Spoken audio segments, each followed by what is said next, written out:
நிமிஷம் அகாடமில இருந்து நான் உங்கள் பிசிக்ஸ் வாத்தி சந்தோஷ். இன்னைக்கு நம்ம பார்க்க போறது எலக்ட்ரிக் ஃப்ளக்ஸ்னா என்ன, காஸ் லானா என்னன்னு பார்க்க போறோம். வாங்க பார்ப்போம். Electric flux. எலக்ட்ரிக் ஃப்ளக்ஸ்னா என்னது சார் அப்படின்னு கேட்டீங்கன்னா, எலக்ட்ரிக் ஃப்ளக்ஸ்னா total number of electric field lines passing through a particular area. சரி, ஒரு பர்டிகுலர் ஏரியாவை கன்சிடர் பண்றேன்.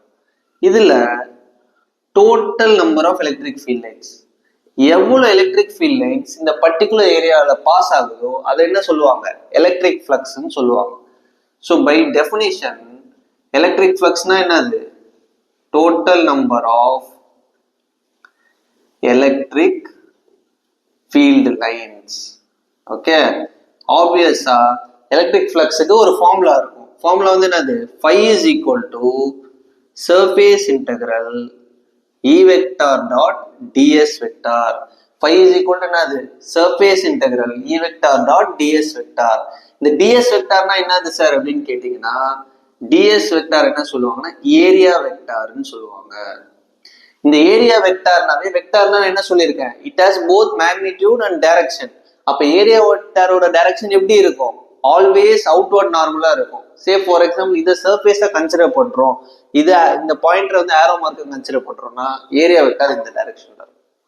சரி, இப்போ நான் என்னோட கையை வந்துட்டு சர்ஃபேஸா கன்சிடர் பண்ணா ஏரியா வெக்டார் இந்த டைரக்ஷன்ல இருக்கும். So area vector is always outward normal. Area vector is always outward normal டைரக்ஷன்ல இருக்கும். ஓகே, ஸோ ஆப்வியஸா இது வந்து எலக்ட்ரிக் ஃப்ளக்ஸ்னா ஃபர்ஸ்ட் இது ஸ்கேலார் குவான்டிட்டியா வெக்டார் குவான்டிட்டியா பார்க்கணும். இங்க electric field vector quantity, area vector vector quantity. ஆனா எலக்ட்ரிக் ஃப்ளக்ஸ் என்னது, ஸ்கேலார் குவான்டிட்டி. எலக்ட்ரிக் ஃப்ளக்ஸ்னா என்னது, ஸ்கேலார் குவான்டிட்டி. இதோட எஸ்ஐ யூனிட் வந்து எப்படி இருக்கும், எனக்கு எலக்ட்ரிக் ஃபீல்டோட எஸ்ஐ யூனிட் தெரியும். எப்படி தெரியும், எலக்ட்ரிக் ஃபீல்ட் ஃபார்முலா என்னது, force per unit positive test charge. அப்பனா ஃபோர்ஸோட யூனிட் நியூட்டனு, சார்ஜோட யூனிட் கூலும். அப்ப நியூட்டன் பர் கூலும் தான் என்னது, எலக்ட்ரிக் ஃபீல்டோட யூனிட். அப்போ இங்க எலக்ட்ரிக் ஃபீல்ட் இருக்கா, newton per coulomb into metre square or newton metre square coulomb inverse. இதுதான் என்னது, SI unit of electric flux. இந்த எலக்ட்ரிக் ஃப்ளக்ஸ் என்ற கான்செப்ட் தெரிஞ்சாதான் காஸ் லா என்னன்னு உங்களுக்கு புரியும். வாங்க இப்ப காஸ் லானா என்னன்னு பார்ப்போம். காஸ் லா. காஸ் லா போறதுக்கு முன்னாடி காஷியன் சர்ஃபேஸ்னா என்னன்னு உங்களுக்கு தெரியணும். Gaussian surface.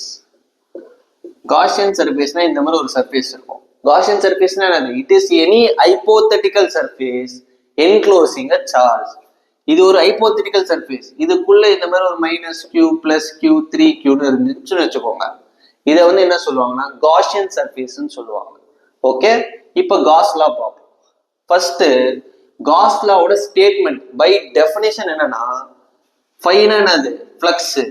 Cos law states that total electric flux through the enclosed surface. Enclosed சர்ஃபேஸ்னா என்ன, இந்த க்ளோஸ்டு சர்ஃபேஸ் என்ன சொல்லுவாங்க, என்க்ளோஸ்டு சர்ஃபேஸ்ன்னு சொல்லுவாங்க. Total electric flux enclosed through the closed surface is equal to 1 by epsilon naught times the net charge enclosed by the closed surface. Gauss law by definition என்னது, total electric flux through the enclosed surface is equal to 1 by epsilon naught times the net charge enclosed by the closed surface. இப்போ ஒரு hypothetical surface consider பண்றோம். அந்த surface வந்து spherical ஷேப்ல இருக்கு. இப்ப இந்த சென்டர்ல, ஸ்பியரிக்கலோட சென்டர்ல இல்ல அந்த ஸ்பியரோட சென்டர்ல ஒரு சார்ஜை பிளேஸ் பண்ற பிளஸ் கியூ. இப்ப இங்க பர்டிகுலர் சர்ஃபேஸ்ல ஓகே எலக்ட்ரிக் ஃபீல்ட் டைரக்ஷன் எப்படி இருக்கும், பாசிட்டிவ் சார்ஜ்னா எலக்ட்ரிக் ஃபீல்ட் டைரக்ஷன் எப்பவுமே வெளியே தான் இருக்கும். ஃபார் எக்ஸாம்பிள் பாசிட்டிவ் சார்ஜ்னா இப்ப இந்த இடத்துல எலக்ட்ரிக் ஃபீல்ட் கண்டுபிடிக்கணும்னு வச்சுக்கோங்களேன். அந்த இடத்துல நான் என்ன சொல்லியிருக்கேன், கண்ணை மூடிட்டு ஒரு யூனிட் பாசிட்டிவ் டெஸ்ட் சார்ஜை பிளேஸ் பண்ணணும். இதுவும் பாசிட்டிவ் சார்ஜ், இதுவும் positive charge. Obvious electric field எந்த டைரக்ஷன்ல இருக்கும், அவுட்வர்ட் டைரக்ஷன்ல இருக்கும். எலக்ட்ரிக் ஃபீல்டு போட்டாச்சா, அடுத்து நம்ம என்ன போடணும், ஏரியா வெக்டார் போடணும். ஏரியா வெக்டார் எந்த டைரக்ஷன்ல இருக்கும்னு சொல்லியிருக்கேன், அவுட்வர்ட் நார்மல் டைரக்ஷன். அப்ப ஏரியா வெக்டார் எந்த டைரக்ஷன்ல இருக்கும், இந்த இடத்துல இந்த மாதிரி டைரக்ஷன்ல இருக்கும். ஓகே, இப்போ இது ரெண்டுத்தையும் ஜாயின் பண்ணி இது ஆர்ன்னு மார்க் பண்றோம். ஓகே, இது ஒரு ஹைப்போதெட்டிக்கல் சர்ஃபேஸ், அதாவது இது ஒரு காஷியன் சர்ஃபேஸ். சென்டர்ல என்ன சார்ஜ் என்க்ளோஸ் ஆயிருக்கு, பிளஸ் கியூ என்ற சார்ஜ் என்க்ளோஸ் ஆயிருக்கு. இந்த பர்டிகுலர் சர்ஃபேஸ்ல எலக்ட்ரிக் ஃபீல்ட் டைரக்ஷனும் மார்க் பண்றேன், ஏரியா வெக்டார் டைரக்ஷனும் நான் மார்க் பண்றேன். ஓகே, இந்த பர்டிகுலர் திங்ல எலக்ட்ரிக் ஃபீல்ட் டைரக்ஷனும் மார்க் பண்றேன், ஏரியா வெக்டார் டைரக்ஷனும் மார்க் பண்றேன். இந்த இடத்துல எலக்ட்ரிக் ஃபீல்ட் டைரக்ஷன் கண்டுபிடிக்கணும்னா கண்ணை மூடிட்டு ஒரு யூனிட் பாசிட்டிவ் டெஸ்ட் சார்ஜ் நம்ம பிளேஸ் பண்ணுவோம். ஓகே, இப்போ எலக்ட்ரிக் ஃப்ளக்ஸோட ஃபார்முலா பை டெஃபினிஷன் ஆல்ரெடி என்ன சொல்லியிருக்கேன், surface integral E vector dot ds vector. Surface integral என்னது, E vector dot ds vector. இந்த டாட் வந்து ரொம்ப ரொம்ப இம்பார்ட்டன்ட். இந்த டாட் வந்து என்ன சொல்லுவாங்க, dot product or scalar product. இது நீங்க 11th ஸ்டாண்டர்ட்ல motion in straight line or motion in plane சாப்டர்ல டீடைலா படிச்சிருப்பீங்க. ஸ்கேலார் ப்ராடக்ட் ஆர் டாட் ப்ராடக்ட்னா என்னது, வெக்டார் ப்ராடக்ட் ஆர் கிராஸ் ப்ராடக்ட்னா என்னது. அது மட்டும் இல்லாம 12th ஸ்டாண்டர்ட்ல வெக்டார் அல்ஜிப்ரா சாப்டர்ல என்ன பண்ணிருப்பீங்க, இதை பத்தி படிச்சிருப்பீங்க. So phi is equal to surface integral E vector dot ds vector.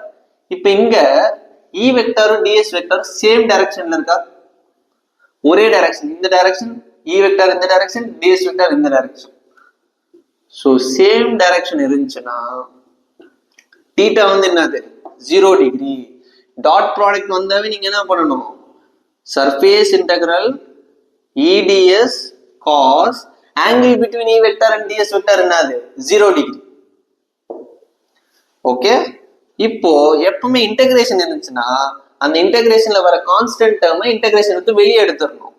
அப்போ cos 0 value 1 E integral ds அப்படின்னு சொல்லுவோம். என்ன சொல்லலாம், அதை E இன்டெக்ரல் ds. எனக்கு எலக்ட்ரிக் ஃபீல்டோட ஃபார்முலா என்னன்னு தெரியும் already, 1/4 epsilon q by r square. இந்த இடத்துல so phi is equal to electric field into ds. ds னா என்னது, integration of all the areas. இந்த சின்ன சின்ன சின்ன சின்ன ds எல்லாத்தையும் ஆட் பண்ணனா எனக்கு என்ன கிடைக்கும், surface area of sphere கிடைக்கும். so E into 4 pi r square தான் என்னது electric flux. அப்ப electric flux is equal to இந்த E க்கு பதிலா என்ன போடலாம், 1/4 pi epsilon naught q by r square into total surface area of sphere. என்னது, எப்படி எனக்கு 4 pi r square கிடைச்சது, இந்த சின்ன சின்ன சின்ன சின்ன ds எல்லாத்தையும் ஆட் பண்ணா எனக்கு integration of ds which is nothing but total surface area of sphere which is nothing but 4 pi r square into 4 pi r square. இப்போ 4 கேன்சல் ஆயிடும், pi கேன்சல் ஆயிடும், r square கேன்சல் ஆயிடும். So phi is equal to எனக்கு என்ன கிடைக்கும், q by epsilon naught. So Gauss law ஸ்டேட்மெண்ட்டை மற்றும் காஸ்லா டெரிவேஷனை நம்ம டிரைவ் பண்ணியிருக்கோம். என்ன சார் டெரிவேஷன் அப்படின்னு கேட்டீங்கன்னா, electric flux through enclose surface என்னென்ன நம்ம டிரைவ் பண்ணணும், 1/epsilon naught times net charge enclosed derive பண்ணணும். இந்த இடத்துல நெட்ல என்க்ளோஸ்டு என்னது பிளஸ் கியூ. இதே ஃபார் எக்ஸாம்பிள் இப்போ இந்த மாதிரி ஒரு காஷியன் சர்ஃபேஸ் இருக்கு, minus Q plus D Q plus 3q plus 5q plus 6q இருக்கு. இப்போ இதுக்கு எலக்ட்ரிக் ஃப்ளக்ஸ் எப்படி சார் கண்டுபிடிக்கிறது அப்படின்னு கேட்டீங்கன்னா, இந்த இடத்துல 3q, இந்த இடத்துல 2q, இந்த இடத்துல -q. இந்த என்க்ளோஸ்டு சார்ஜ், அப்ப இந்த இடத்துல என்னென்ன சார்ஜஸ் இருக்கு, இந்த ஹைப்போதெட்டிக்கல் சர்ஃபேஸ் அதாவது இந்த காஷியன் சர்ஃபேஸ்க்குள்ள என்னென்ன சார்ஜஸ் இருக்கு, 3q 2q -q. இதை மட்டும் தான் நீங்க கன்சிடர் பண்ணணும். அந்த காஷியன் சர்ஃபேஸ் விட்டு வெளியே இருக்கிற சார்ஜஸ் எதையுமே நீங்க கன்சிடர் பண்ணக்கூடாது. அப்ப நெட் சார்ஜ் எப்படி கண்டுபிடிப்பீங்க, இந்த இடத்துல ஆட் பண்ணுங்க, 3q plus 2q minus q by epsilon naught. So 5q minus q by epsilon naught which is equal to 4q by epsilon naught. இது ப்ரீவியஸ் இயர் சிபிஎஸ்இ கொஸ்டின்ல மட்டும் இல்லாம நீட் எக்ஸாம்லயும் இந்த கொஸ்டின் கேட்டிருக்காங்க. மீண்டும் நான் உங்களை இன்னொரு வீடியோவில் சந்திக்கிறேன். நன்றி, வணக்கம்.